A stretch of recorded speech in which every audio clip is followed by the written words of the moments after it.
Everyone tells Zanele that numbers are all around her. But no matter how hard she tries, she can't see them. Zanele asks Gogo to help her see some numbers.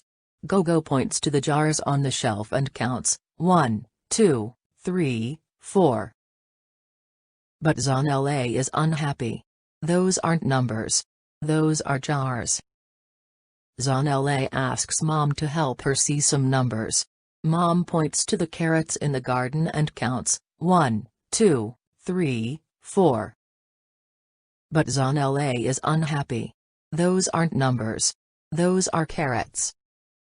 Zanele sees Linda counting the chickens, to see if they have all come back home. But Zanele is unhappy. Those aren't numbers. Those are chickens. Zanele sees Auntie counting the hours until supper. But Zanele is unhappy. Those aren't numbers. Those are hours.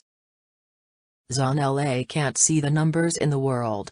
She goes to speak to her sister, Gugu, who is 8 years old and knows everything.